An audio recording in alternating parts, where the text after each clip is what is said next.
Yes, ni breaking news rero nk'ibisanzwe ni The Quick Times News, ni breaking news twakiriye muri aka kanya aho igihe.com cyanditse ku nkuru yaho nyakubahwa Perezida wa Repubulika Paul Kagame yahaye imbabazi abagororwa bari bafunzwe barimo na Edouard Bamporiki wahoze ari umunyamabanga wa leta muri Minisiteri y'Urubyiruko n'Umuco, ndetse na CG Lieutenant Gasana Emmanuel wari guverineri w'intara y'Uburasirazuba. Iteka rero rya Perezida riha imbabazi abagororwa ryasohotse ku igazeti ya leta kwa 18 Ukwakira umwaka wa 2024 rigaragaza ko hari abagororwa bahawe imbabazi barimo nabo bari bafungiwe mu igororero rya Nyarugenge. Uhawe ikaze rero, nta kindi usabwa n'ubusanzwe n'ubundi reba aho hasi handitse subscribe ukandeho maze dukomeze kubana 5 kuri 5 ujibonera aya makuru ku gihe.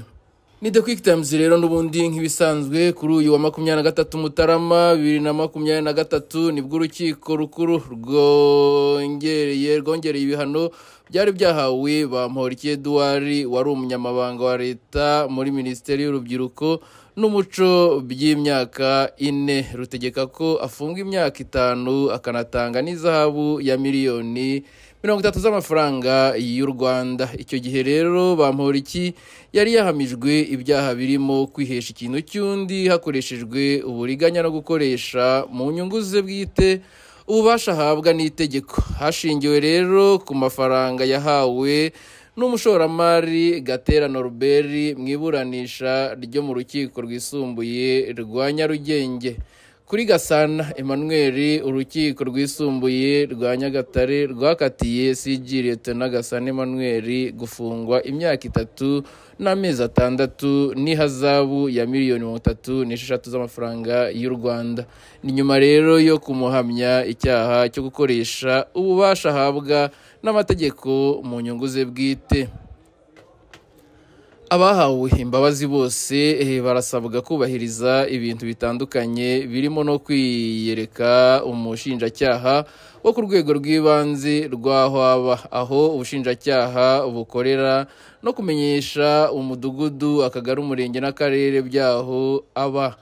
Mu gihe rero cy'iminsi 15 kuva iteka ritangajwe mu igazeti ya leta ya Repubulika y'u Rwanda. Hari rero kandi kwitaba umushinjacyaha ku rwego rw'ibanze rw'aho atuye, aho rero ubushinjacyaha bukorera inshuro imwe mu kwezi ku munsi wagenwe n'umushinjacyaha ku rwego rw'ibanze, no gusaba minisitiri ufite ubutabera mu nshingano ze uruhushya igihe cyose ashatse kugira aho cyangwa se ashatse kujya mu mahanga. Ibyo rero bigomba kubahirizwa kuwahawe imbabazi kugeza igihe yarasigaje cy'igifungo cye kirangiye.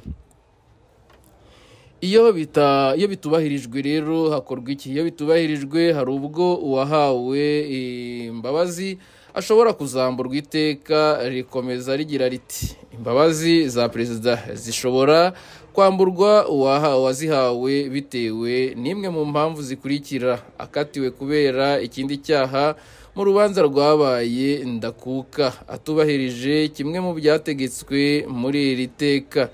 Icyo gihe rero kandi uwambuwe imbabazi afungwa igice cy'igihano cy'igifungo yari asigaje igihe yahabwaga imbabazi. Uretse rero abahawe imbabazi ku gihano bari basigaje, hari uwagabanyirijwe ibihano ari we PC Tuyishime Moise wari wahanishijwe igifungo cy'imyaka 25 ariko kikaba cyagabanyijwe kugera ku myaka 10. Mu mafoto rero turi buze kugenda turabereka mu mafoto angaha igaragaza Gasana Emmanuel, uyu niwe wafunzwe yari guverineri w'intara y'Uburasirazuba, ndetse na Bamporiki wafunzwe ari umunyamabanga wa leta muri Minisiteri y'Urubyiruko n'Umuco, ndetse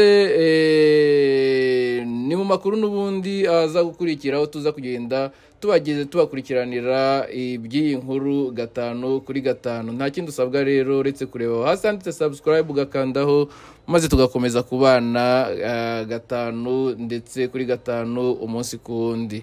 Nakagaruka rero.